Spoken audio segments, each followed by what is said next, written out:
ፊልድ ማርሻል ብርሃኑ ጁላ የኢፌድሪ ጦር ኃይሎች ጠቅላይ ኤታማዦር ሹምና ወደር የሌለው የጥቁር አንበሳ ጀግና ሜዳይ ተሸላሚ፣ ክቡራን የቀድሞ የኢትዮጵያ ሰራዊት አመራሮች፣ ክቡራን የቀድሞ የኢትዮጵያ ባህር ኃይል አባላት፣ ክቡራን የቢሾፍቱና አካባቢው የሀገር ሽማግሌዎች፣ ክቡራን የመከላከያ ሰራዊታችን የክብር አባላት፣ ክቡራን የመከላከያ ሰራዊታችን አባላትና የተቋማችን ሲቪል ሰራተኞች፣ ክቡራን ጥሪ የተደረገላችሁ እንግዶች፣ ክቡራንና ክቡራት እንኳን ለ118ኛው ዓመት የኢትዮጵያ መከላከያ ሰራዊት ቀን በሰላም አደረሳችሁ። እንኳን በደህና መጣችሁ።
የዜግነት ክብር በኢትዮጵያችን ጸንቶ ታየ ሕዝባዊነት ዳር እስከ ዳር በርቶ ለሰላም ለፍትህ ለሕዝቦች ነፃነት በእኩልነት በፍቅር ቆመናል በአንድነት መሰረተ ጽኑ ስብዕናን ያሻረ ሕዝቦች ነን ለሥራ በሥራ የኖርን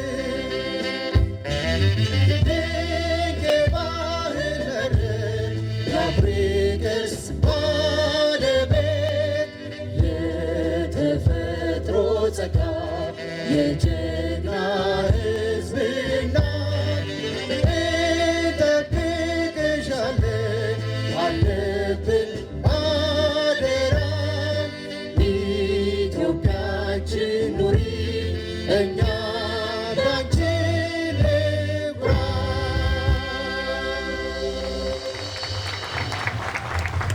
ታላቅ አክብሮት እንጠይቃለን። እየዘመንን በእውቀት የምናከብረው በድምቀት ተራትነው የኛ ቀን የሰራዊት ልዩ ቀን ዛሬም በድል ታጅበን ልናከብረው ተገን እንኳን ደስ አለን እንኳን ደስ አለን ከሕዝባችን ጋር እናከብራለን እንኳን ደስ አለን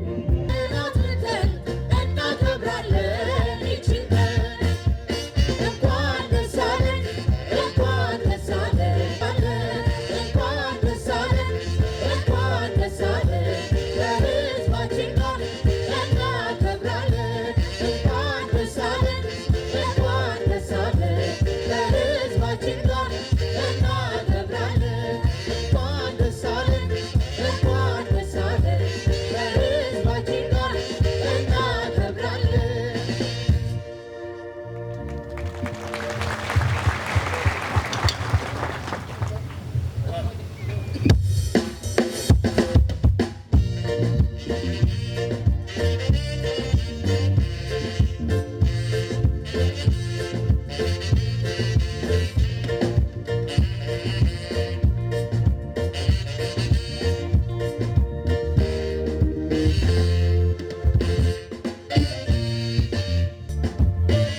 አይደለም የቅጾች ቀይ ባህር የጋራ ነው ቀይ ባህር ደማችን ነው ቀይ ባህር ውሳችን ነው ከጥንትም ወደፊት ቀይ ባህር ደማችን ነው ታሪክ በማወቅ ምን ያስደንቃል እንኳን ሰው ግንበሉን ያውቃል እውን ይሆናል ወደባችንን ይውለበለባል ባንዲራችንን ክቡር ፊልድ ማርሻል ብርሃኑ ጁላ የጦር ኃይሎች ጠቅላይ ኤታማዦር ሹምና ወደር የሌለው ጥቁር አንበሳ ጀግና ሜዳይ ተሸላሚ፣ ክብርት የኢፌዴሪ መከላከያ ሚኒስትር ኢንጂነር አይሻ መሐመድ፣ ክቡራን ሚኒስትሮችና ሚኒስትር ዴታዎች፣ የተከበሩ ልጅ ዳንኤል ጆቴ የኢትዮጵያ አርበኞች ማህበር ፕሬዚደንት፣ የተከበራችሁ ጄኔራል መኮንኖች፣ የተከበራችሁ ወታደራዊ አታሼዎች፣ የተከበራችሁ የቢሾፍቱ ከተማ ማህበረሰብ እና የጸጥታ አባላት፣ የተከበራችሁ የተቋማችን ከፍተኛ ጄኔራል መኮንኖችና እንደዚሁም የቀድሞ የሰራዊታችን ከፍተኛ አመራሮች፣ የተከበራችሁ የገናናውና የስመ ገናናውና ባለታሪኩ የቀድሞ የኢትዮጵያ ባህር ኃይል አመራርና አባላት፣ በመካከላችን የተገኛችሁ የተከበራችሁ ጥሪ የተደረገላችሁ እንግዶች እና መላው ሕዝባችን፣ ከሁሉ አስቀድሜ የዘንድሮ 118ኛ የኢትዮጵያ መከላከያ ሰራዊት ቀን የማትደፈር ሀገር የማይበገር ሰራዊት በሚል መሪ ቃል በሚከበርበት የኢትዮጵያ ባህር ኃይል ባህረኞች ማሰልጠኛ ትምህርት ቤት እንኳን ደህና መጣችሁ ለማለት እወዳለሁ። ክቡር ፊልድ ማርሻል፣ ክቡራትና ክቡራን፣ ኢትዮጵያ ሀገራችን የረጅም ዘመን ታሪክ ያላትና በየዘመናት ሁሉ የገጠሟትን የህልውናና የሉዓላዊነት ፈተናዎች እየተጋፈጠችና በድልና በመስዋዕትነት የታጀበ ታሪካችንን በማስቀጠል ይኸው ዛሬ ያለንበት ዘመን ላይ ደርሰናል። ይሁንና በየዘመናቱ ሁሉ የገጠሟትን ፈተናዎችና ድሎች ስናስታውስ የኢትዮጵያ መከላከያ ሰራዊት ሚና በእጅጉ ጎልቶ ይወጣል።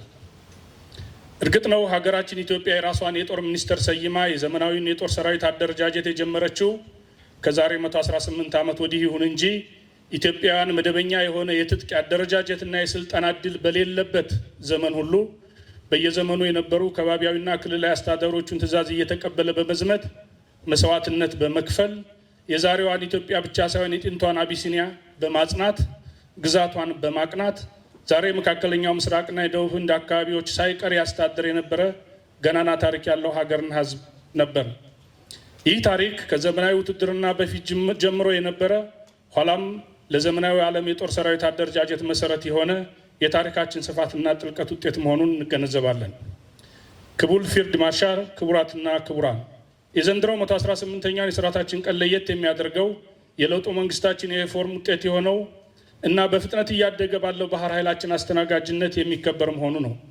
የቀድሞ የኢትዮጵያ ባህር ኃይል በደንታ ቢስነትና ርቆ ባለማሰብ ምክንያት ከፈረሰ ወደ 30 ዓመታት በሚሆን ጊዜ በቁጭትና በቁዘማ ኖረናል። ሆኖም የለውጡ መንግስታችን የባህር በር አስፈላጊነት ላይ የጸና እምነትና አቋም መያዙን ተከትሎ የኢትዮጵያ ባህር ኃይልም እንደገና እንዲቋቋም ከተወሰነ በኋላ የመከላከያችን ከፍተኛ አመራሮች በሰጡት ትኩረትና የማያቋርጥ ድጋፍ ይኸው ዛሬ ለደረስንበት ደረጃ በቅተናል። ክቡር ፊልድ ማርሻል፣ የኢትዮጵያ ባህር ኃይል ከፍተኛ ትኩረት ሰጥቶ እየሰራባቸው ከሚገኙ ተግባራት በተለይም የሰለጠነ የሰው ኃይል ግንባታ፣ የአቅም ፈጣሪ አቅሞችን ግንባታና ተቋማትን በመገንባት ረገድ እንዲሁም በሀገር ውስጥና ከውጭ ሀገራት ልንታጠቅ የሚገባንን የመነሻ የውጊያ አቅሞች ለመታጠቅ እና ወደ ኦፕሬሽናል የማድረግ አቅም ደረጃ እንድንሸጋገር የክቡር ፊልድ ማርሻል የቅርብ አመራር ሰጭነትና ውሳኔዎች ሁሉ ጊዜ አልተለየኑም ነበርና በዚህ ዕለትና በዚሁ አጋጣሚ በራሴና በመላው የባህር ኃይል አባላት ስም ከፍተኛ ምስጋና ለማቅረብ እወዳለሁ። ክቡር ፊልድ ማርሻል፣ ክቡራትና ክቡራን፣ የባህር በር ጉዳይና የባህር ኃይል የማይነጣጠሉ የአንድ ሳንቲም ሁለት ገጽታዎች ሲሆኑ ለእኛ ለኢትዮጵያውያን የባህር በር ጉዳይ ከህጋዊ ታሪካዊና ፖለቲካዊ ምክንያቶቹ በላይ የህልውና ጉዳይ ሆኗል። ከ130 ሚሊዮን በላይ ህዝብ ከ60 ኪሎ ሜትር ያነሰ የውሃ በር ላይ ቆሞ ታፍነሙት ቢሉት አይሰማም ብቻ ሳይሆን በዚህ ሰጣ ገባ መሀል የሚነሳው መሳሳብ ይዞት የሚመጣው መዘዝ ለጠቅላላ ቀጠናው በጎ ውጤት ስለማይኖረው በቀጠናው ያሉ ወንድሞቻችን ከልህ ውሳኔና ባልበላውም ሞነጭረዋለሁ አባባል ወጥተው በሰጥቶ መቀበል መርህ ተፈጥሮ ከቸረን ሀብት ተጋርቶ መምረጥ ለሁሉም አዋጭ መንገድ መሆኑን በዚህ ዕለትና በዛ አጋጣሚ ማስገንዘብ ተገቢ ይሆናል። ክቡር ፊልድ ማርሻል በመጨረሻም በዕለቱ መሪ ቃል በተገባው መሰረት የኢትዮጵያ ባህር ኃይል የሀገራችንን ብሔራዊ ጥቅም ለማስከበር በሚደረገው ትግል ውስጥ ባህር ኃይላችን አስተማማኝ ቁመና ላይ እንደሚገኝ በዚሁ አጋጣሚ ላስገነዝብ እወዳለሁ። በድጋሚ ለ118ኛ የሰራዊት ቀን እንኳን አደረሰን አደረሳችሁ። ኢትዮጵያ ሀገራችን በጀግኖች ልጆቿ ታፍራና ተከብራ ትኖራለች። አመሰግናለሁ። በመቀጠል የክብርት ኢንጂነር አይሻ መሐመድ የኢፌዴሪ መከላከያ ሚኒስትር የዕለቱን የመክፈቻ ንግግር እንዳደረጉልን በአክብሮት ጋብዛለሁ።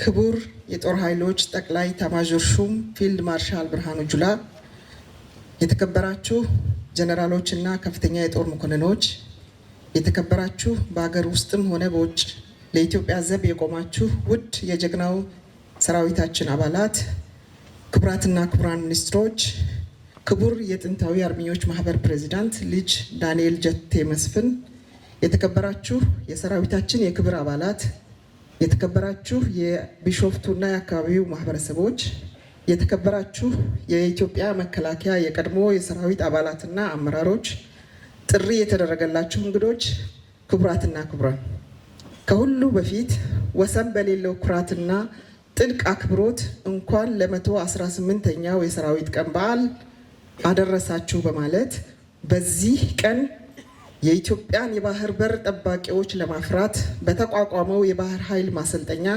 በመካከላችሁ በመገኘቴ የተሰማኝን ደስታ ለመግለጽ እወዳለሁ። ዛሬ ኩሩ ሀገርን ለሚጠብቅ ኩሩ ኃይል የሚገባውን ክብር የምንሰጥበት ታላቅ ቀን ነው። ስለዚህም መሪ ቃላችን የማትደፈር ሀገር የማይበገር ሰራዊት መባሉ የተባለው ለዚህ እንደሆነ አምናለሁ። ይህ ቃል ብቻ ሳይሆን የብሔራዊ መንፈሳችን ነጸብራቅ ነው። የኢትዮጵያ ጥንካሬ ከሚዋደቁላት ጀግኖች የመነጨና ተለይቶ የማይታይ እንዲሁም ውድ የሰራዊታችን አባላት ጸንተው እስካሉ ድረስ ሉዓላዊነታችን፣ አንድነታችንና ክብራችን እንደማይናወጥ የሚያስገነዝበን ቀን ነው። እንደሚታወቀው ሁልጊዜም አንድ ሕዝብ ማንነቱን በክብር የሚያስታውስባቸው ቀናት አሉት። የዛሬው ቀንም ከነዚህ መገለጫዎች መካከል አንዱ ነው።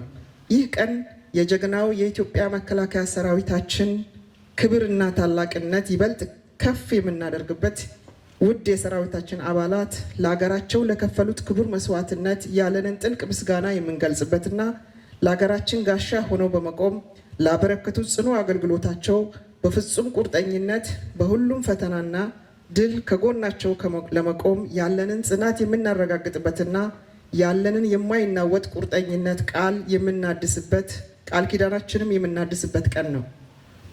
ክቡር ፊልድ ማርሻል፣ ክቡራትና ክቡራን፣ ሁላችንም እንደምንረዳው የመከላከያ ሰራዊታችን የብሔራዊ አንድነታችንና የአቋም ጽናታችን ሕያው ምልክት፣ የምንወዳትን ኢትዮጵያ ሀገራችንን ክብርና ማንነት የሚጠብቅ የተከበረ ኃይል፣ የሰላማችን የሉዓላዊነታችን ጠባቂና የሀገራችን ዕጣ ፈንታ የሚወስን ኃይል ነው።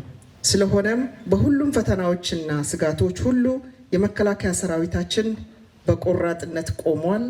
የኢትዮጵያ አንድነት፣ ኩራትና ቀጣይነት የተገነባበት የጸና ምሰሶ ነው የምንለውም በዚህ ምክንያት ነው። የመከላከያ ሰራዊታችን በየትውልዱ የነፃነታችን የልብ ትርታና የጋራ ዕጣ ፈንታችን ጽኑ ጠባቂም ሆኖ መኖሩን በታሪክ ደጋግሞ አስመስክሯል። በአጠቃላይ ኢትዮጵያ የጸናችው ጋሻዎቿ ፈጽሞ ስላልተሸነፉና ስላልደከሙ ነው። ሆኖም ኢትዮጵያ ለዘመናት በውስጥ ግጭቶች፣ በውጭ ወራሪዎች እንዲሁም በፖለቲካ ፈተናዎች ተግዳሮቶች ገጥመዋታል። ነገር ግን እንደ ሉዓላዊ ሀገር በአስደናቂ ሁኔታ ጸንታ የቆመችው በውድ የመከላከያ ሰራዊቷ ጽናትና ጀግንነት ነው። አሁንም በጀግናው የመከላከያ ሰራዊቷ ጽናትና አይደፈሬነት ኢትዮጵያ እድገቷን ከፍ አድርጋ እንደምትቀጥል ምንም ጥርጥር የለንም። ክቡር ፊልድ ማርሻል፣ ክቡራትና ክቡራን፣ ኢትዮጵያ ሀገራችን የመጠበቅ ግዴታ ጊዜ የማይሽረው በየትውልዱ የሚሻገር ዘላቂ ተልዕኳችን ነው። ጀግናው የኢትዮጵያ መከላከያ ሰራዊታችንም ይህንን የሚያኮራ ትሩፋት በማስቀጠል ዛሬም ያነገበውን ተልዕኮ በመወጣት የሀገራችንን የጥንካሬና የጽናት ተምሳሌት መሆኑ ለሁላችንም ትልቅ የኩራት ምንጭ ነው።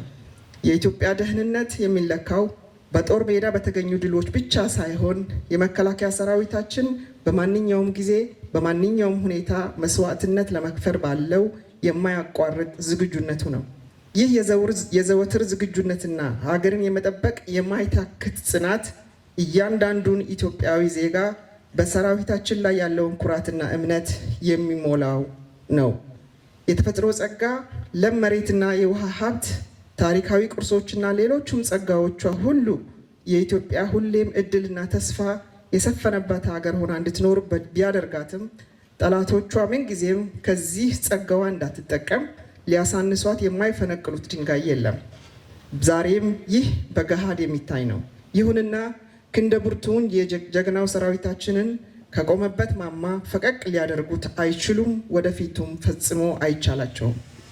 እነዚህ ምኞቶች በተደጋጋሚ የከሸፉት ጀግናው የመከላከያ ሰራዊታችን በሚያሳርፍባቸው ክንድ በመበታተናቸው ነው። እስከ ዛሬ የሰራዊታችንን ጽኑ ጀግንነት የሚያሸንፍ ማንም ጠላት አልመጣም፣ አልታየም፣ ወደፊትም አይመጣም። የኢትዮጵያ ሉዓላዊነት በየትውልዱ ማስጠበቅ የተቻለውም በዚህ ቅብብሎች ነው። ክቡር ፊልድ ማርሻል፣ ክቡራትና ክቡራን፣ የጀግናው መከላከያ ሰራዊታችን ወኔና የምንጊዜም ዝግጁነት ሉዓላዊነታችንን ለመናድ የሚደረገውን ሴራ እያከሸፈ ዛሬ ኢትዮጵያ ወደ ብልጽግና የምታመራበትን ጎዳና እየጠረገች ትገኛለች። ለዚህም ነው ደጋግመን ታላቅ ክብርና ምስጋና በመስዋዕትነት ላቆሟት ልጆቿ የምንሰጠው። ነፃነቷን እና ክብሯን ለማስጠበቅ ሕይወታቸውን አሳልፈው የሰጡባት እጅግ ውድ የሆነች ሀገር አለችን። ውድ የሰራዊታችን አባላት ነፍሳቸውን የሚሰጡትም በእያንዳንዱ ኢትዮጵያዊ ልብ ውስጥ የምትኖረውን ሀገር ለመጠበቅ ነው። ከዚህ ጎን ለጎን እየተተገበረ ባለው ሪፎርማችንም የመከላከያ ሰራዊታችንን ወደ ዘመናዊና ሙያዊ ተቋሚነት በመቀየር የታላቋን አገራችንን ክብር የሚያንጸባርቅ እንዲሆን ለማድረግ ችለናል። የመከላከያ መሰረተ ልማታችንንም በማጎልበት የሰራዊታችንን ክህሎት፣ ዝግጁነትና አቅም በማዳበርም ብዙ ርቀት ተጉዘናል። ይህ ከሰራዊታችን የላቀ ጀግንነት ጋር ተደምሮ ለኢትዮጵያ ታላቅነት የሚመጥን ተቋም ለመሆን በመብቃቱ እንኮራለን። በመጨረሻም መላው ኢትዮጵያውያን ዛሬ በ118ኛውን የሰራዊት ቀን ስናከብር ለሀገራችን ዘብ ለቆሙት የሰራዊታችን አባላት ያለንን ልባዊ ቃል ኪዳን በማደስ ነው። ሁሌም መስዋዕትነታቸውንና በማክበርና ተልዕኳቸውን በመደገፍ እንደ አንድ ሕዝብ በአንድነት ቆመን እንነሳ በማለት ጥሬን እያቀረብኩ የዛሬውን በዓል ታላቅና የማይረሳ ለማድረግ ብርቱ ጥረት ላደረጋችሁ ሁሉ አካላት ሁሉ ልባዊ ምስጋናዬንና አድናቆቴን ለመግለጽ እወዳለሁ። ክብር ለጀግናው የመከላከያ ሰራዊታችን፣ የማትደፈር ሀገር፣ የማይበገር ሰራዊት። አመሰግናለሁ።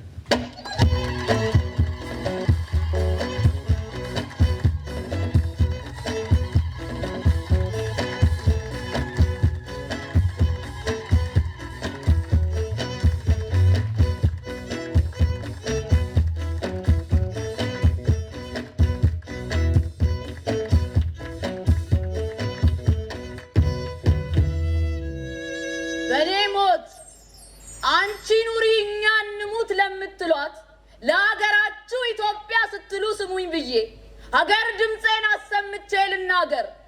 ድሮም ማን ያርዳ ከሆነ ተረቱ በቦታው የነበረ ከሆነ ሀቅ እውነቱን የሚናገር ወታደር ለሀገሩ ያለውን ጽኑ ፍቅር የእናቱ መንፈስ እንዲህ ብላ ትመስክር።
እየገለጥኩ በእያንዳንዱ ቅጠል የሰፈረውን ሳነብ ስከትበው አእምሮዬ በመደመም ይመሰጣል፣ ልቤ ግና በስሜት ጎርፍ ነው የሚናጠው።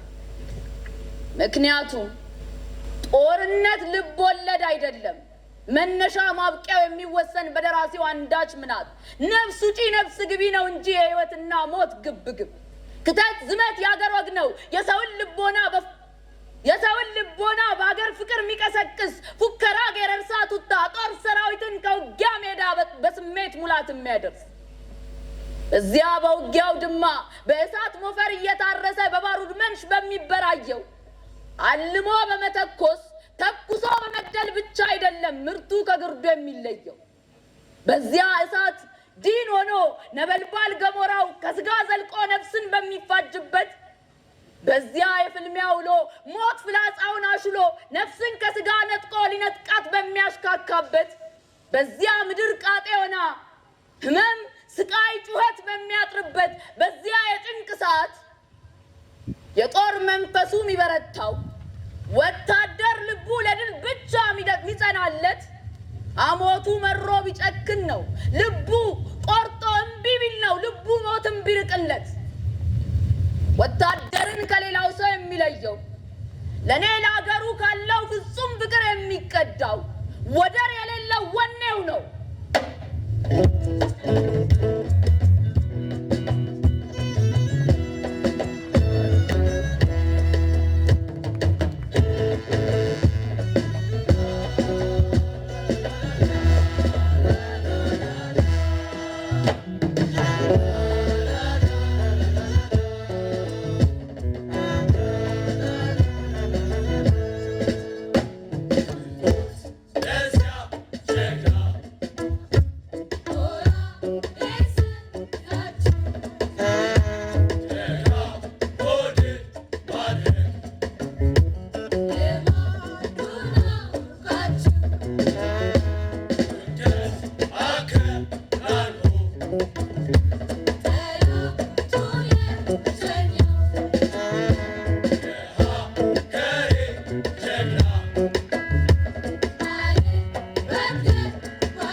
በእናት አእምሮዬ ሳስበው በሀገር ህሊናዬ በትኩረት አሰላስዬ ሳይ የኢትዮጵያ ሰራዊት ገድል ትናንት ሆነ ዛሬ አንድና ያው ተመሳሳይ የአንድ ሳንቲም ሁለት ገጽታ የማይለያይ የጥንቱ ቀስቱን እየቀሰተ አልሞ እየተኮሰ ራስ ልቡን ነድፎታል።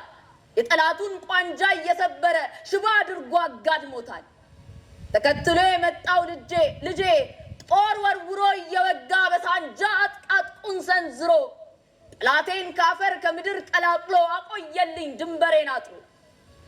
የባሩድ አፈር አረር ሆኖ ባላንጣን እንዲገድል ጥይት ሆኖ ከተሰራ በኋላ የመጣው ደፋሩ ልጄ አልሞ ተኳሹ የማይስተው ረፍርፎ እየዘራ የጠላትን ሬሳ ቆልሎታል እንደ ክምር ተራራ።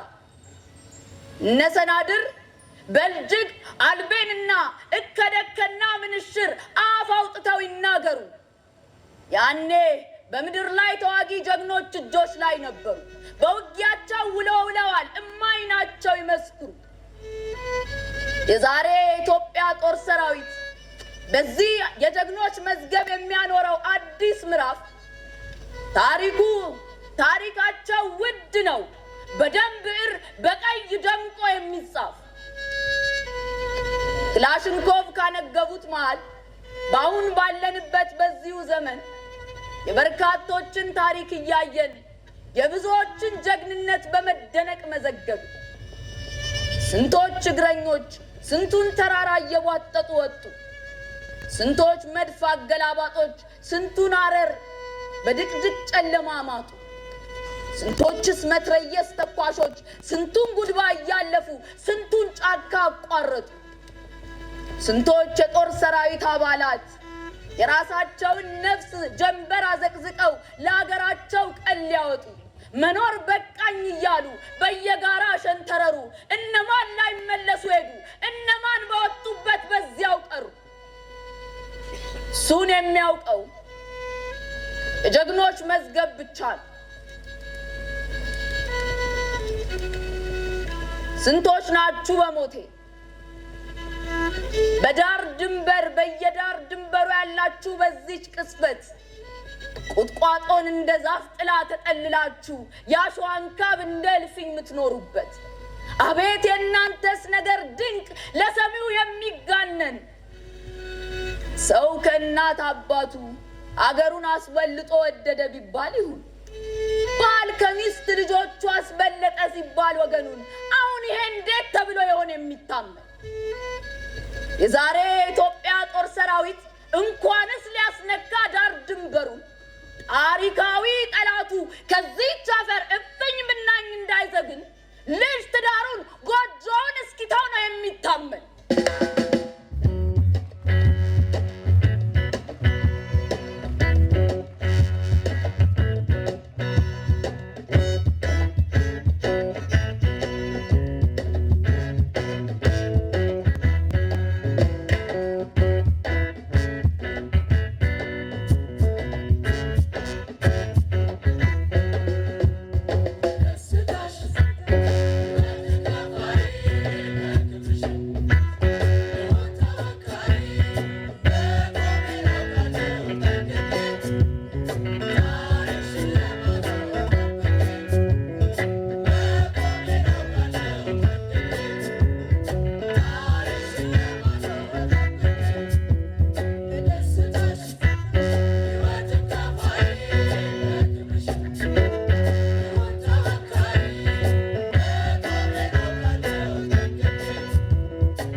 አርጎ ፈጥሮኛል እንዳልቀኝ ሲፈጥረኝ ለሰማይ ነው እንደ ንስር በከፍታ በራሪ ነኝ እንዲያበል ተቀበል ሊቀ መኳስ አይደል አየራይ ልጅ የምትለኝ በከፍታው ምድር ከዚያ ንጋት ቀድሞ ከሚወጣበት ተራሮች አደራን ውርስ ከሚያስተጋቡበት ንስሩ ተነሳ አይኖቹ ነደው እንደነበልባል ሩሁ የኢትዮጵያን ስም ተሸክሟል የኢትዮጵያ አየር ኃይል ክንፎቹ በጥንት ታሪክ አየር ውስጥ መንገድን የሚያስሱ እግሮቹ ከመሬት ተነሱ የጠላትን አናት ሊያፈርሱ ከአድዋ የአንበሳ ማግሳት እስከ ባሌ ሰንሰለታማ ተራሮች በደስታም በሆነ ባዘን ብትሆን መንፈስ የማይረበሽ አንዳች ወኔና ጩኸት በማዕበልና ጸጥታ መካከል ነው የሚገኙት የሀገርህን ተስፋ ጠባቂ ነህ ባልተጠበቀ የመብረቅ ምት እያንዳንዱ በረራ ሽቅብ ሰማዩን ስትደፍር ኢትዮጵያን ተሸክመ ነው ከጊዜ ወዲያ ባሻገር ሶስቱ ቀለማት በክንፎች ያተምካቸው አረንጓዴ ህይወት ቢጫ ሰላም ቀይ መስዋዕትነት ናቸው የዛሬ የሀገራችን ባለቅኔ እንዳለው የኢትዮጵያ ችግሯ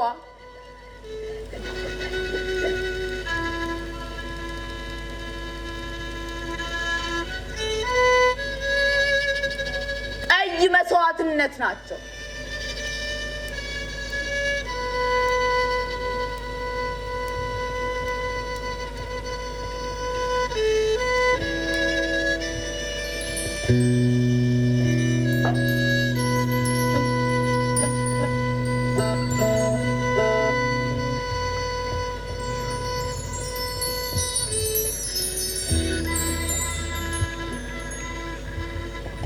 ኢትዮጵያ የንጋት መጀመሪያ መሬት ለቀደምነት በኩራት ብረሪ ዘላለማዊት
የጀግኖች መዝገብ አሟልቶ ለማንበብ መቼም ብሎ እንደመጀመር የሚያበሳጭ ነገር የለም እና መቼም ሁሉም እንደሚያውቀው በቀደመው ታሪክ ተመዝግቦ እንዳለው እዚያ በፊት ያለውን ትተነው አክሱሞች እኮ በሺህ መርከብ ነግደዋል መውጫ ባህር ውሃ ከሌለ በመርከብ መጓዝ ቀርቶ ማጓዝ መዋጋት እንዴት አርጎ ይሆናል እና አያችሁ ልጆቼ ጥያቄው እዚህ ላይ ነው ኢትዮጵያ ከባህር ድንበር ከውቅያኖሶች ወሰን ተገፍታ በመሬት ተቆልፋ የቀረችው ለምን ተብሎ እንዴት አድርጎ ነው የሚለውን ጥያቄ አንስተን ምላሹን በአግባቡ ካልሰጠን ከገዛ የሀገራችን ወርቃማ ስልጣኔ እንጣላና በስንፍና ዛሬ ወደ ኋላ እንደቀረነው ተኳርፈን እንቀራለን ከነጋችን ብልጽግና።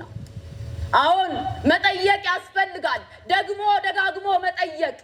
ለምን እንድትገፋ ሆነ ኢትዮጵያ ከባህር በሮቿ እንድትርቅ? ለምን ከታሪክ ይዞታችን ከርስቶቻችን የተነቀል ነው? ለምንድን ነው የቀይ ባህር በዚያ በተንጣለለው ሰፊ ግዛት እነ ኢትዮጵያ መርከቦቻችን እንዳልቀዘፉበት በኩራት? ለምንድን ነው ባህር ኃይላችን የተረሳው የተዘነጋው? በገዛ ዳቧችን ልብ ልቡን ያጣን? ለምንድን ነው የበይ ተመልካች የሆነው? ለምንድን ነው የባህር ኃይላችን ገድል እውነት ከዚህ የጀግኖች መዝገብ ምዕራፍ የጎደለበት? ምክንያቱስ ምንድን ነው? እስከ መቼስ ነው ለ120 ሚሊዮን ሕዝብ የበሬ ግንባር የባህር በር ቅንጦት ብርቅ ሩቅ የሚሆነው? በሉዓላዊነቱ ለማይደራደር ታሪካዊ ጠላቱ የማይተኛለት አንድ ሕዝብ እንዴት ነው የሚያስወጣው የሚያስገባው ይለፍ የሚባለው በሌላ ሀገር ወደብ? ይሄ ኢፍትሃዊነት ነው እስከ ሙሉ ስሙ ከነ ሙሉ ትርጉሙ።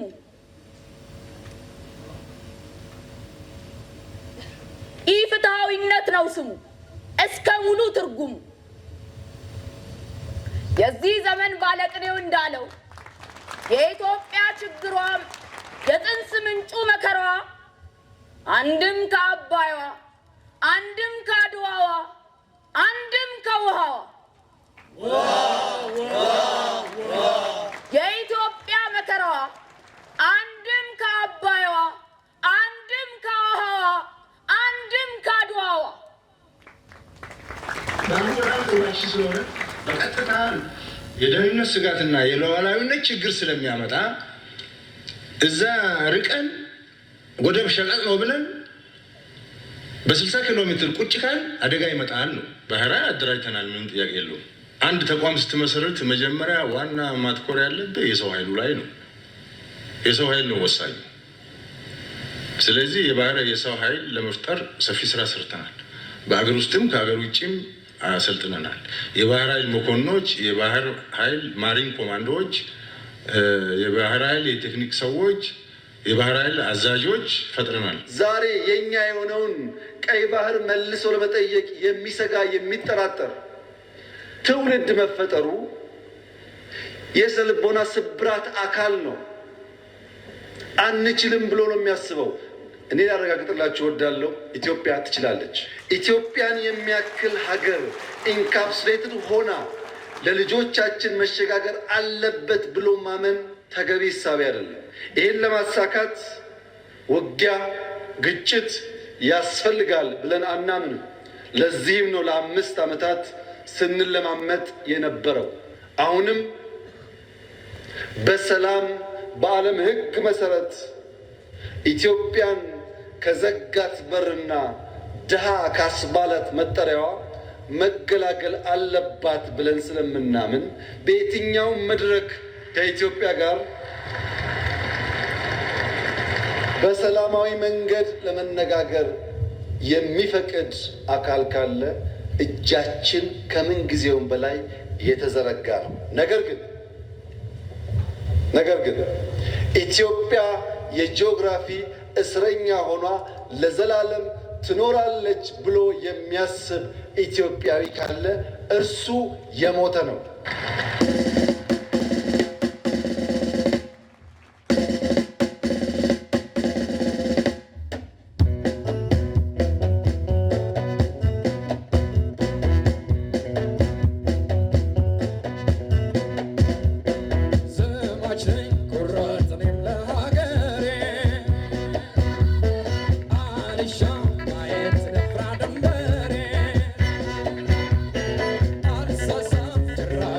Right.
በዚህች ኢፍትሐዊነት በነገሰባት ዓለም ፍትህ ዳኝነትን ከሌሎች ተቀምጦ እንደመጠበቅ ሞኝነት የለም። ህብረትና አንድነት በአባይ ጉዳይ ፍትህን እንደፈረደው ለኢትዮጵያውያን የባህር በር አቤቱታም እንደዚያው ነው። በመጨረሻም በምድር ኃይል በአየር ኃይል የተጠበቀው የሀገራችሁ ወሰን ድንበር በባህር ወሰንም ሲጠበቅ ነው የጀግኖች መዝገብ ንባብ በቀጣይ ትውልድ አእምሮ የሚሰምር።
መስዋዕትነት የከፈለው እንዳለ ሆኖ የቀረውን ደግሞ ወደ ተለያየ ስቴሽን እንዲሄድ ለማድረግ ጥረት አድርገዋል። የባህር ኃይል ምክትል አዛዥ የነበረው የጠቅላላ ጦርነቱን ይመሩ የነበሩት ኮሞዶር በለገ በለጠ ነበሩ። እሳቸው ያንን ጦር ይመሩ ነበር። የመጨረሻው ሰው የቀሩት እሳቸው ናቸው። እሳቸው በመርከብ ላይ እንግዲህ የመጨረሻውን የኔ መቃብር የኔ ቤት ቀይ ባህር ነው፣ መቃብሬም ራሳቸው ሽጉጥ ራሳቸውን አጥፍተው መስዋዕትነት ከፍለው ነው እንግዲህ ቀጣዩ ሰው እንዲኖር የሆነው። ኮሞዶር ጌታቸው እነዚህ በአዛዥነት ደረጃ ላይ ፊገር ናቸው ብለን እንጠራለን። ግን በጣም ብዙ ተጓድሎ ያደረጉ ደግሞ እዛው ቀብር ጉድጓድ ውስጥ ሞተው የቀሩ ብዙ አሉ። ለዘመናት በአባቶቻችን የደም ዋጋ የባህር በራችንን ለመዝጋት እንዲሁም ቀይ ባህርን የኢትዮጵያ ባህር አይደለም በማለት በምድር ወስነን እንድንቆይ ይደረግ ይሆናል። ይህ ደግሞ የሞት ጊዜውን ጠብቆ የኢትዮጵያ ጀግና ጠላቱን ደምስሶ ምጽዋን ለኢትዮጵያ ሕዝብ እንደሚያስረክብ እምነት የጸና ነው። ከግንቦት 1983 የመንግስት ለውጥ በኋላ ኢትዮጵያን የተረከበው መንግስት የወደብና የባህር በር ጥያቄ እንዳይነሳ ከልክሎ የኤርትራን ነፃነት እወቁልኝ የሚል ደብዳቤ ያን ሰንደቅ ዓላማ ከፍ አድርጓል።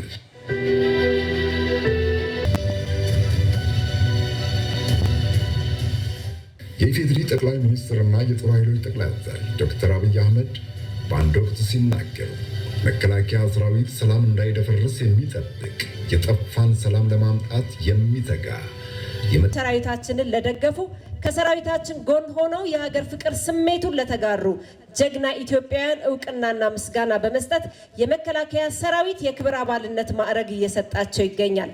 በዛሬው ዕለትም እንዲሁ ለነባር የክብር አባላቱ ምስጋና ይቸራል። አዳዲስ የመከላከያ ሰራዊት የክብር አባላትም በዚህ መድረክ እውቅና ያገኛሉ። 28 ነባር አባሎቻችን ጥሩ የሰራችሁ ናችሁ በርቱ የሚል የምስጋና የምስክር ወረቀት የምንሰጥ ሲሆን ቀጥሎ አዲስ 6 የመከላከያ ሰራዊት የክብር አባላት በልዩ ክብር እውቅና እንሰጣለን ማለት ነው። እኒህን የሚዲያ ወታደሮች ወይም የሚዲያ ሰራዊት ያልናቸውን ተሸላሚዎቻችን ስም ዝርዝር ሰንጠረዡን ስንጠራ በእንግሊዘኛ አልፋቤት ቅደም ተከተል የምንጠራ መሆኑ ልብ ሊባል ይገባል። ከዚህ በመቀጠል ይህንን ስርዓት እንዲያስኬዱልንና እንዲያሸልሙልን የክብር እንግዳውንም እንዲጋብዙልን ወደ መድረክ የምጠራው የመከላከያ ሰራዊት ስነ ልቦና ግንባታ ዋና ዳይሬክቶሬት ዳይሬክተር የሆኑትን ሜጀር ጄኔራል እንዳልካቸው ወልደ ኪዳንን ይሆናል። በክብር ተቀበሉልኝ።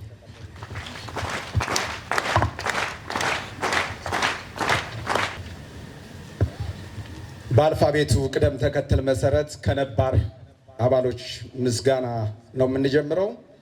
በመጀመሪያ ግን ክብር እንግዳውን ይጋብዙልናል ማለት ነው። ክቡር ፊልድ ማርሻል ብርሃኑ ጁላ የጦር ኃይሎች ጠቅላይ ኤታማዦር ሹም፣ ለነዚህ ለክብር አባላቶቻችን ለነባር አባላቶቻችንም ምስጋና ወረቀት ለመስጠትና እንዲሁም አዲስ ለሚመጡትን ለመሸለም ሌሎችንም ለማነሳሳት በክብር ወደ መድረኩ ይወጡልን።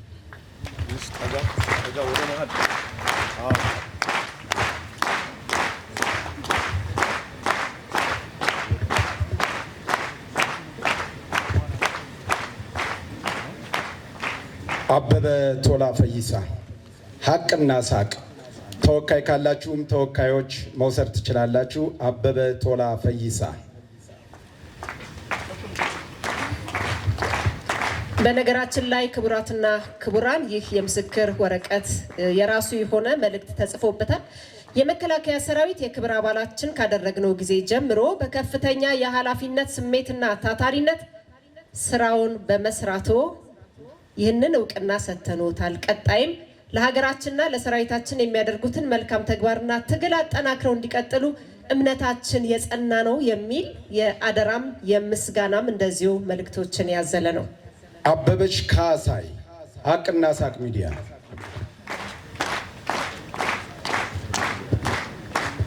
አለምነው አበበ በስሙ ፌስቡክ ያለው አላበበ።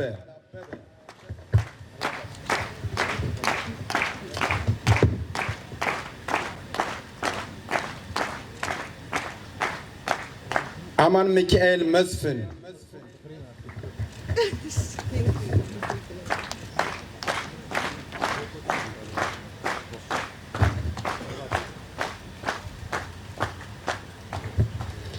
አራያ ተስፋ ማርያም ኢትዮ አማን ሚካኤልሽ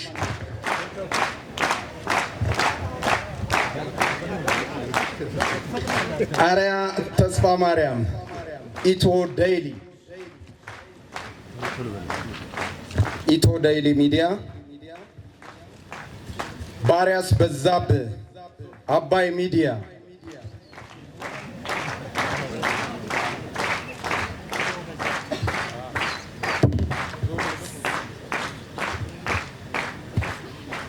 በላይነህ መንገሻ ኢቲ ቦይስ። የሚዲያውን ስም ነው የምጠራው።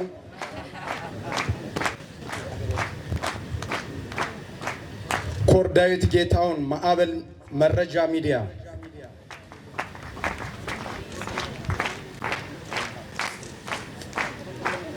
የኮርዳዊት ተወካይ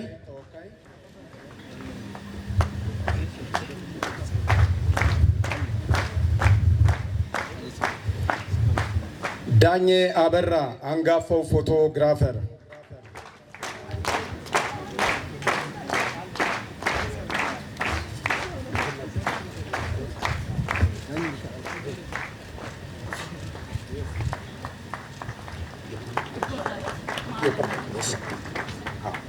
ደቻሳ አንጌቻ በስሙ ፌስቡክ ያለው የታሪክ ማህደርም ጭምር ነው።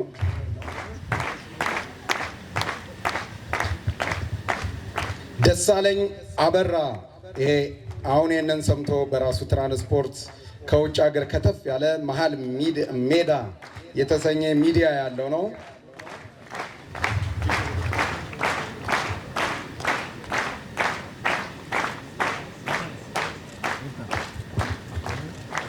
ኢዮብ ደመቀ ሞርስ በሚል የምናውቀው አሁን ሀቅና ሳቅ ሚዲያ ላይ እያቀረበ ያለ ነው። ኢዮብ ደመቀ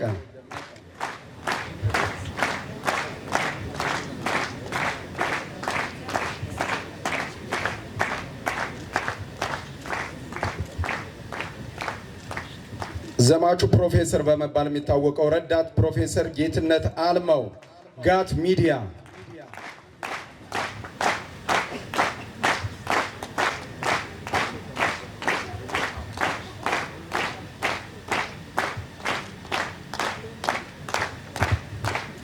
ነዋሪነቷ ጣሊያን ሀገር የሆነው ኪያ ነጋሽ አዲስ ፕራይም የተሰኘ ሚዲያ ላይ የምትሰራ ናት። የኪያ ነጋሽ ተወካይ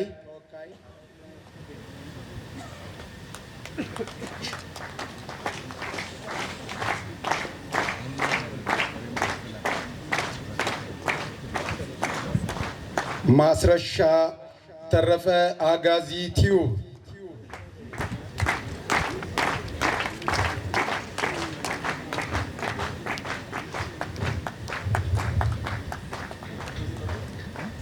ደበቅ ብናደርገውም ዛሬ በይፋ አውጥተናል።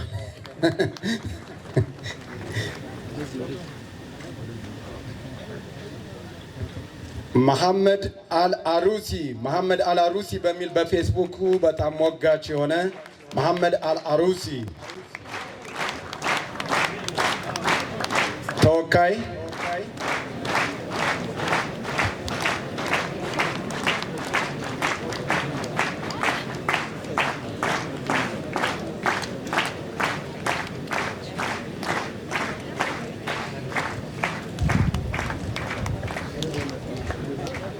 መስፍን ፈይሳ ፒኮክ ሚዲያ ተወካይ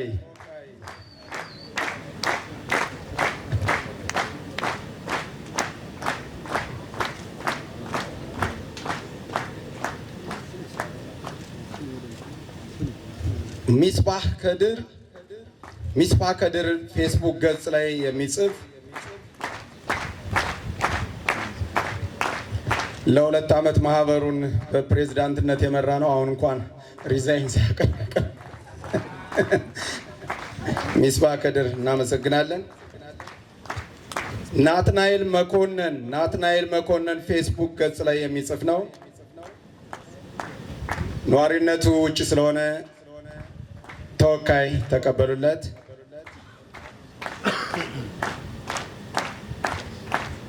ሳሮን ሀጎስ ፌስቡክ ገጽ ላይ የምትጽፍ እንስት ናት።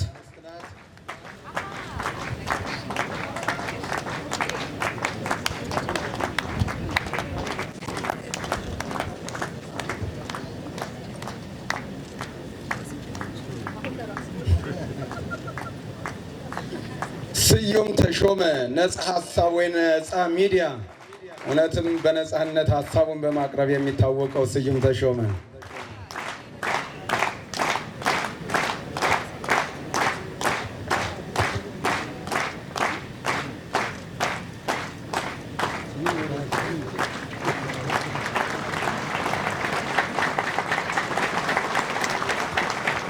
ሲራክ አማረ ወድ ሻምበል ሶሎዳ ሚዲያ ነዋሪነቱ ውጭ ነው። እሱም ሶሎዳ ሚዲያ ተወካይ ነው እየመጣ ያለው።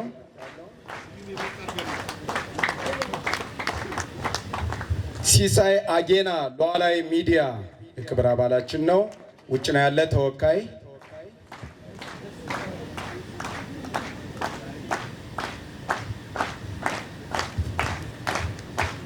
ሰለሞን ኃይለ ኢየሱስ ከኢቢሲ ምርጥ ዜና አንባቢ ተብሎ የተሸለመ ነው። ሰለሞን ኃይለ ኢየሱስ ተወካይ። ከመጣ አይቀር በዛው ባልደረባ ስለሆነ ነው። ቴዎድሮስ አለማየሁ ስለ ሀገር በሚል ምርጥ ፕሮግራሙ የምናውቀው ነው። የራሱንና የሰለሞን ኃይለ ኢየሱስን ይዞ ይሄዳል።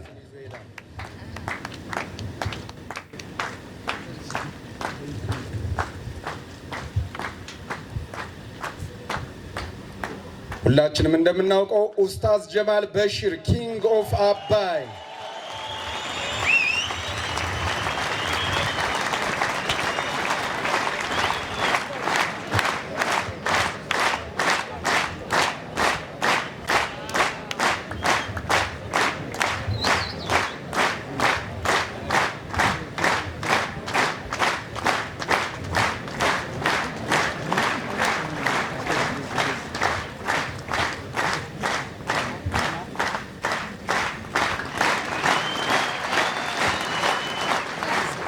ውብሸት ታዬ አዲስ ምንጭ ውብሸት ታዬ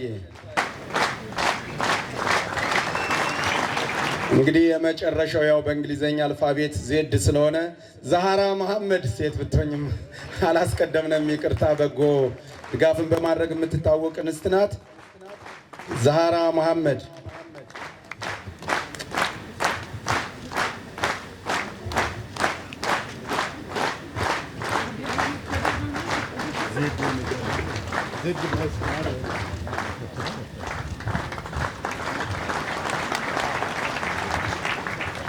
ማብሰር የማይቆጠብ የአፋር ህዝብንም የምድር ድሮኖች የሚል ቃል በመጠቀም ህብረተሰቡ ከጀግናው መከላከያ ሰራዊት ጎን እንዲሰለፍ በማድረግ የበኩሉን ድርሻ የተወጣ ሲሆን ማህበራዊ ትስስር ገጹን ለበጎ የሚጠቀም ሁሌም የኢትዮጵያና የሰራዊታችንን በጎ የሚመኝና ጠላቶቻችንን የሚታገል በመሆኑ ከአካባቢው አልፎ በሌሎች ተከታዮችም ዘንድ ተጽዕኖ መፍጠር የቻለ ወጣት አክቲቪስት ነው።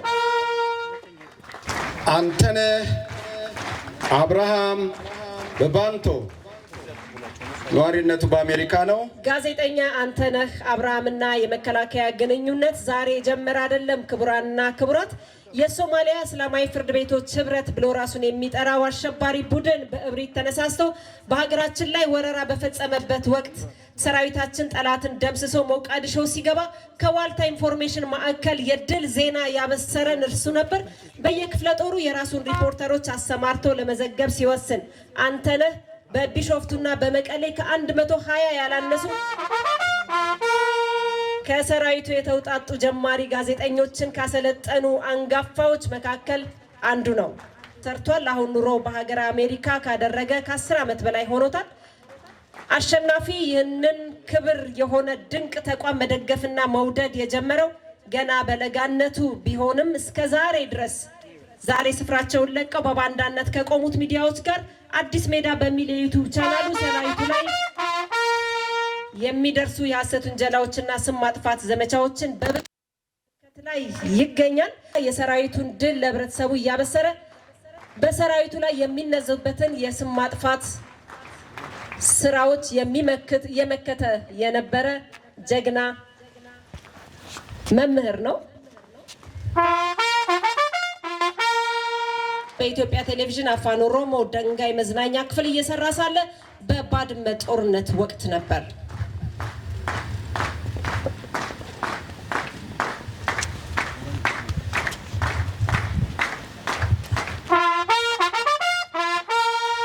ባለፉት 7 ዓመታት ግሎባል ፒስ ፌዴሬሽን ኢትዮጵያ የተባለ በሰላምና ግንባታ ግጭት ማስወገድ ላይ የሚሰራ በእውነት በጣም አመሰግናለሁኝ። አንተም እንኳን እዚህ ተገኘ። ሁላችንም እዚህ የባህር ኃይል ግቢ ቢሾፍቱ በመገኘታችን በመጀመሪያ ደረጃ በጣም ደስ ብሎኛል። ባህር ኃይል ራሱ መቋቋሙ የኔ ሽልማት እንደው ሳይጨምር ማለት ነው።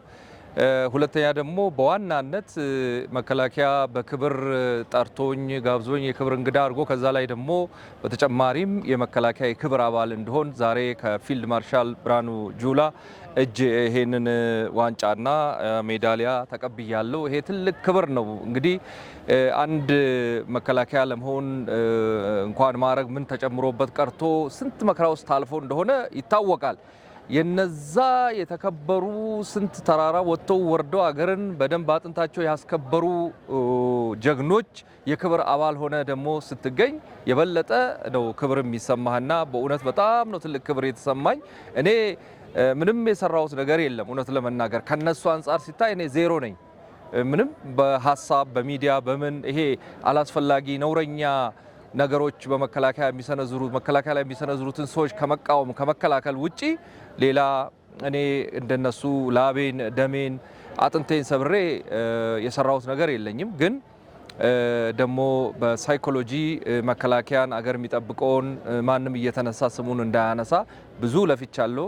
ያንን አይተው ይመስለኛል ጠርተውኝ ይኸው ዛሬ ከፊልድ ማርሻል ብርሃኑ ጁላ እጅ ይህንን የክብር ዋንጫና ሜዳሊያ አግኝቻለሁ ከአበባ ጋር በትልቅ ክብር በሺዎች በሚቆጠሩ ጀግኖች ፊት ማለት ነው። በጣም ነው ደስ ያለኝ። በዓሉ የተለየ ነው። ብዙ ነገሮችን ነው እዚህ ውስጥ ያየ ነው። አንደኛ የቀድሞ ሰራዊት አባላቶች እዚህ ተገኝተዋል። ሳይከፋፈሉ ከአመራር ጀምሮ እስከ ተራ አባል ድረስ ጀግኖች በተለያየ ጊዜ ሀገራቸውን ያገለገሉ እዚህ ተገኝተዋል። ከሲቪሉም እዚህ ተጠርቶ ይመጣል አመራሩን ጨምሮ ሁሉን ነገር ማለት። በዛ ላይ ደግሞ እዚህ ላይ ዋና የተነሳ በተደጋጋሚ በስነ ጥበቡም በአመራሮችም ፊልድ ማርሻሉን ጨምሮ የተነሳው ስለ የባህር በር ጉዳይ እሱ በጣም ኢምፖርታንት ነው። እሱ ላይ በደንብ መስራት አለብን። ኢትዮጵያ 120 ሚሊዮን ሕዝብ ይዛ በር ተቆልፎባት መቀመጥ ማለት በጣም ከባድ ለወደፊቱ ለሀገራችንም አደጋ መሆኑን አንደርላይን አድርገው ገልጾታል። እኛም ይሄንን ነው የምንደግፈው። ለህዝቡ ነው። መከላከያ እኮ ለራሱ አይደለም። ህዝቡ በር ተቆልፈበት ይሄ ነገር ልክ አይደለም ነው ብለው ከዶክተር አብይ ጀምሮ የኢትዮጵያ ጠቅላይ ሚኒስትር ማለት ነው ፊልድ ማርሻሉም ይሄን ሌሎችም ይሄንን ደግመዋል። በጣም ደስ ብሎኛል። እንቀጥላለን ሀገራችን ሰላም እንድትሆን። የባህር በር እንመልሳለን ብለዋል። ይሄ በጣም ትልቅ ነገር ነው። ሪሊ የሚደነቅ ነገር ነው። በየትኛውም መንገድ እውነት ለመናገር ሀቁ አንተ ያልከው ነው። የባህር በር ያጣ ነው ያሳጡን ስንት ጀግኖች ስማቸው እዚህ ላይ ሲነሳ የነበሩ ጀግኖች ስማቸው ሲጠቀስ የነበሩ እዛ መስዋዕት የከፈሉ አሉ ምጽዋ ላይ አሰብ ላይ። ስለዚህ ይሄ ነው ማለት ነው። ትክክለኛውም እሱ ነው። ኢትዮጵያ ያጣችው የባህር በር እሱ ነው። ስለዚህ ትልቅ ነገር ነው። እሱ ላይ መንግስት ያስቀመጠውን አቅጣጫ ሁሉ ተከትለን ወደፊት ነው። ወደ ኋላ የሚል የለም ከዚህ በኋላ። መንግስትና ሰራዊቱን የሚደግፉና ጽንፈኛውን ቡድን የሚያወግዙ ሰልፎችን በማደራጀት ከግንባር የተጣሩ መረጃዎችን በመስጠት ህብረተሰቡ በዚህ ጽንፈኛና ዘራፊ ቡድን እንዳይታለል በመቀስቀስ በሚዲያ የጠላትን ስነ ልቦና ጥቃት የሚመክቱና የሰራዊታችንን መልካም ገጽታ የሚያጎሉ ስራዎችን በጽናትና በሀገር ደስታ ነው እየተሰማኛለሁ። በጣም ኮርቻለሁ። በቅድሚያ የመሃል ሚዲያ ቤተሰቦች በተመታው ጊዜ ከጎኔ ቆማችሁ ኢትዮጵያዊ ወገንተኝነታችሁን በማሳየታችሁና እኔም ዛሬ ለዚህ ክብር በመብቃቴ ክብሩ ለእናንተ ይሁን ነው የምለው። በተለይ ሀቅና ሳቅ አዲስ ምንጭ እንዲሁም መሃል ሚዲያ ኢትዮጵያዊ ሚዲያ ስለሆናችሁ ከሚዲያ አንጻር የደረሳችሁልኝ እናንተ ስለሆናችሁ በቅድሚያ አመሰግናለሁ።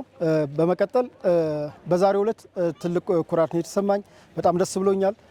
ሌላው ከለውጡ መንግስት አንዱ ከምንደግፈው የኢትዮጵያን ታሪክ አሰናስኖ በመጥፎም ይሁን በጥሩ የኢትዮጵያ ታሪክ እስከሆነ ድረስ የጀግናው መከላከያ ሰራዊታችንም ታሪክ ከቀደምት አባቶቻችን ታሪክ መሰረት አድርጎ ዛሬ ለ118ኛ ዓመት ክብረ በዓል ተገኝተናል። እንግዲህ በዓሉን ልዩ የሚያደርገው ይባላል ብዙ ጊዜ ለእኔ በዓሉን ልዩ የሚያደርገው በዚህ 118ኛ ዓመት በዓል ላይ የክብር አባል ከአምስት ጓደኞች ጋር ከጀግኖች ኢትዮጵያውያኖች ጋር እንዲሁም ከመከላከያ ሰራዊታችን ጋር አብረው ከወገኑ ሰዎች ጋር በክብር በመቆሜ እንዲሁም እጅግ ከማከብራቸው ከፊልድ ማርሻል ብርሃኑ ጁላ እጅ ይህንን የክብር ሜዳሊያና ዋንጫ በመረከቤ ታላቅ ኩራት ተሰምቶኛል። ይሄ ለእኔ ኢትዮጵያ አደራ የሰጠችኝ ነው ብዬ ነው የማስበውና ለትልቅ ለሌላ እንግዲህ ተጋድሎ ለሌላ ፍልሚያ ነው እየተዘጋጀው ያለሁት እና በጣም ኮርቻለሁ። ቀይ ባህር ጉዳይ የክቡር ጠቅላይ ሚኒስትር አብይ አህመድ የሚመስላቸው በርካታ ቂሎች አሉ። ባህር በር የዘመናት የትውልድ ጥያቄ ነው። ይህን የዘመናት የትውልድ ጥያቄ በወያኔና በሻዕቢያ አሻጥር ምክንያት እንዲሁም ግብጽ የሰጠቻቸውን ታላቋንና ገናናዋን ኢትዮጵያን ለማሳነስ የተደረገ ሻጥር ስለሆነ ይህንን ሻጥር ደግሞ ክቡር ጠቅላይ ሚኒስትር አብይ አህመድ ስለነቁ በክቡር ፊልድ ማርሻላችን ዛሬ ሞቅ ደመቅ ያለ ልብ የሚያሞቅ ብቻ ሳይሆን ዛሬውኑ ሂደን አሰብን እንስፈርበት የሚያሰኝ ንግግር አድርገዋል። እሱም ምንድነው? ኢትዮጵያ አሉ አንድ በመጀመሪያ ሰላም ትፈልጋለች፣ ቀጥሎ ልማት ትፈልጋለች፣ ቀጥሎ ደግሞ ወደብ ነው። እኒህን ነገሮች ደግሞ ለማሳካት በባሌም ይሁን በቦሌ እናሳካዋለን እኛ የኢትዮጵያ ልጆች ብለዋል። ለዚህ ክብር ይሰማኛል። እንግዲህ ፊት መሪ ሳልሆን እቀራለሁ ብለህ ነው እና ፊት መሪ ነን፣ ተዘጋጁ። አመሰግናለሁ። ሚኒስትር ክቡር ጀነራል ሳሞራ ዩኑስ የቀድሞ የጦር ኃይሎች ጠቅላይ ኤታማዦር ሹም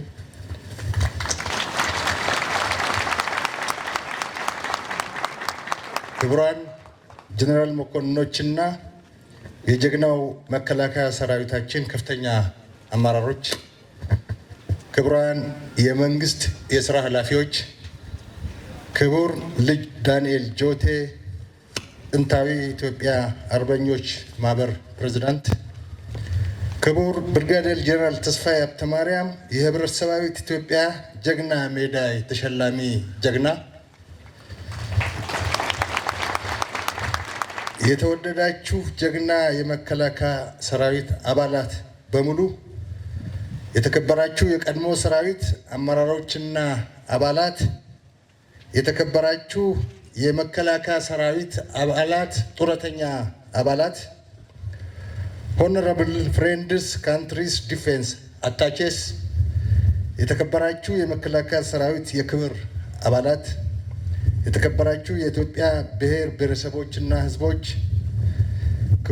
ክቡራን የቢሾፍቱ ከተማ አስተዳደር አመራሮችና ነዋሪዎች እንኳን አደረሳችሁ፣ እንኳን አብሮ አደረሰን ማለት እወዳለሁ። 118ኛውን የሰራዊት ቀን የምናስበው በሀገር ደረጃ ለተከታታይ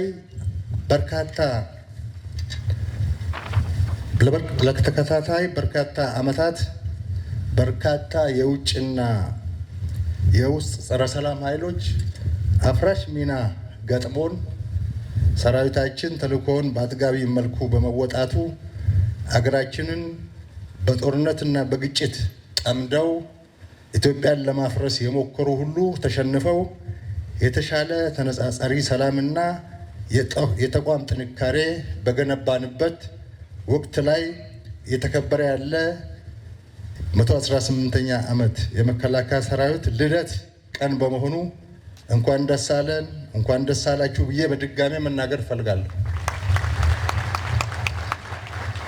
ኢትዮጵያ ነፃነቷና ሉዓላዊነቷ ከትውልድ ወደ ትውልድ ተሸጋግሮ እኛ ላለንበት ትውልድ የደረሰች በርካታ ውስብስብ ችግሮችን አልፋ በብዙ ሺህ የሚቆጠር የጀግናና የአርበኛ ሕይወት እየገበረች ከመፍረስና ከውድቀት በመዳን ለዛሬ የደረሰች አገር መሆኗ ይታወቃል። ይሄ ችግር እስካሁኑ ትውልድ ደርሷል። የዚህ ሁሉ ሴራ ምክንያት የተፈጥሮ ጸጋዋን እንዳትጠቀም በሚፈልጉ ጠላቶችና የውስጥ ተላላኪ ባንዳዎች የተቀናጀ ጦርነትና ግጭት ነው። አገራችን ለዘላለም ለረጅም ጊዜ በገጠማት የጸጥታ ችግር ቀደምት ባለ ታሪክና ባለ መንግስት ሀገር የነበረች እያለ ለድህነትና ኋላ ቀርነት የተጋለጠች ሀገር ሆና የተረከምናት ሀገር ናት።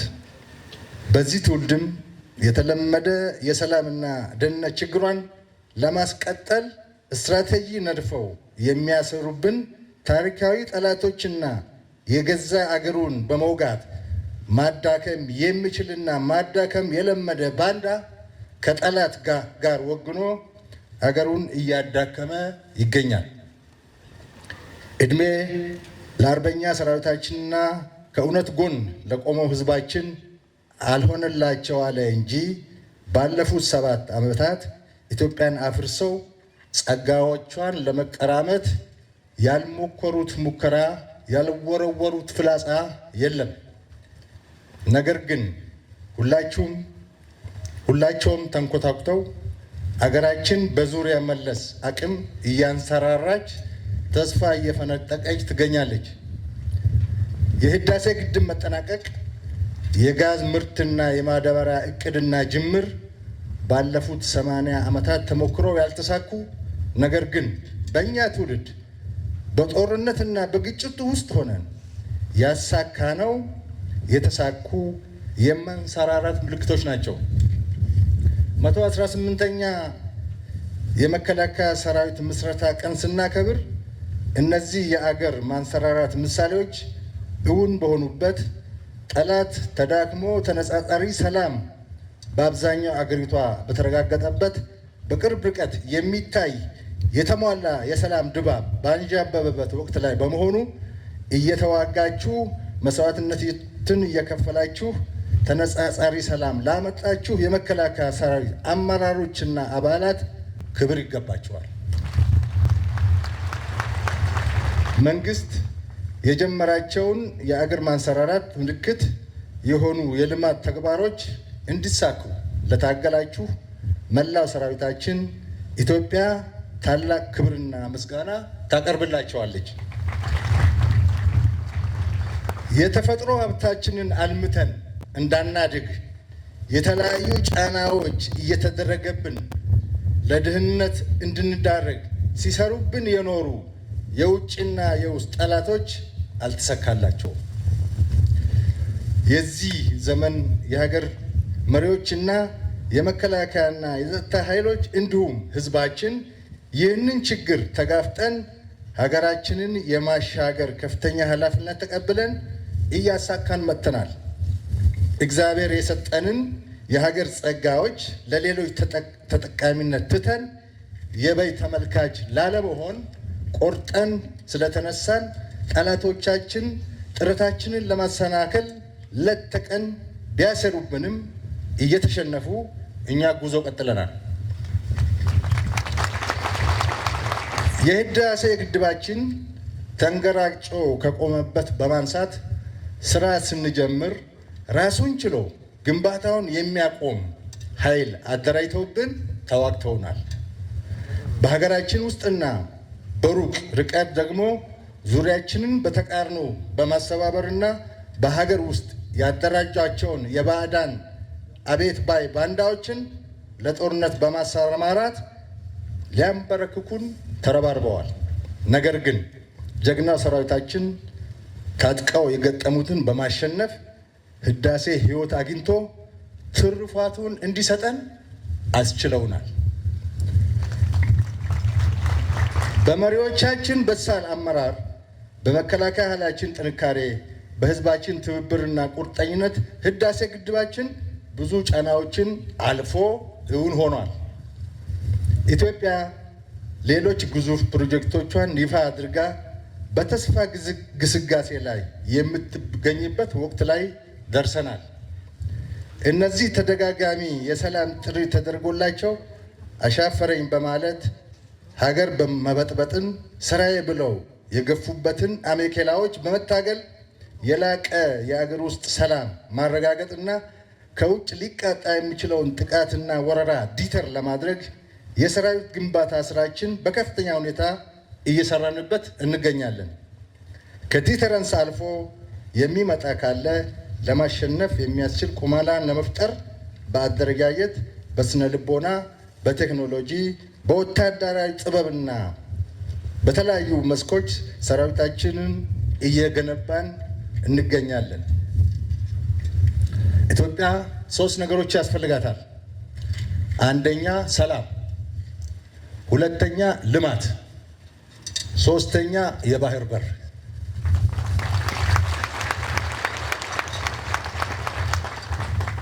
ኢትዮጵያ ትልቅ ሀገር ነው። ቆዳ ስፋቱ ሰፊ ነው። ህዝቡ ብዙ ነው። በጣም ሀብታም ሀገር ነው። ሀብቱ አልወጣም እንጂ ሀብታም ሀገር ነው። ኢትዮጵያ ጥንታዊ ሀገር ነው።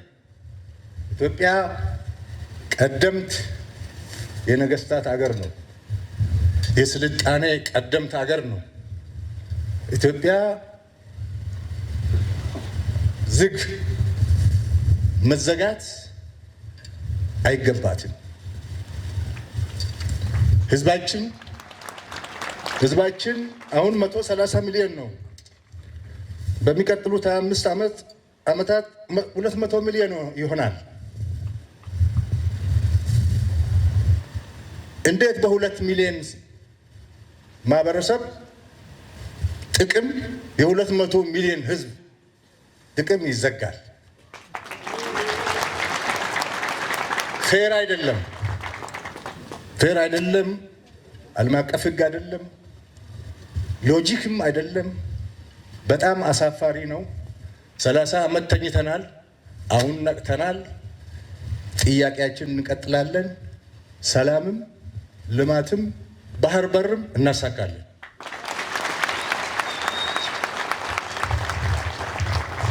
ባህር በር ላይ እንድንወጣ ያደረጉን ጠላቶች እንድንወጣ የሰሩ ጠላቶች ለ60 ዓመት ለ70 ዓመት የሰሩ ጠላቶች አሁንም ስራቸውን ቀጥለዋል።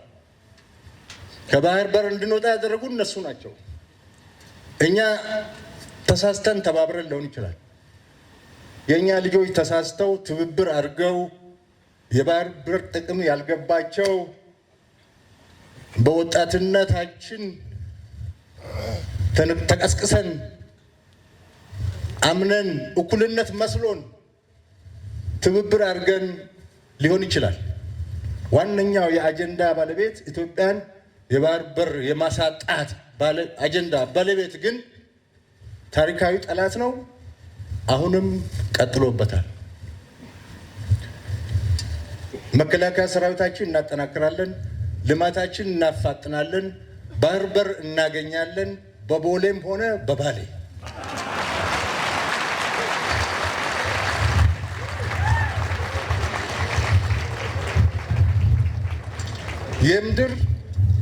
የምድር፣ የአየር፣ የሳይበር፣ የባህር ኃይሎቻችንን ዝግጁነታችንን እያሳደግን እየዘመኑ በመሄድ የእድገት ጉዟችንን ለማደናቀፍ ከውጭና ከውስጥ የሚደረጉ ሙከራዎችን እንደሚያከሽፉና የሴራ መረባቸው እንደሚበጣጥሱት ለሕዝባችን ማረጋገጥ እንፈልጋለን። 119ኛ በዓል የሰላም የልማት ዓመት ሆኖ እንዲከበር በ2018 እኛ የሰራዊት አባላት ከሁል ጊዜው እስካሁን ከሰራ ነው በላቀ ደረጃ ውስጣችንን ማጽዳት፣ ሰላም ማረጋገጥ፣ ለልማት ምቹ ሁኔታ መፍጠር፣ ለባህር በር መዘጋጀት ይኖርብናል። አመሰግናለሁ።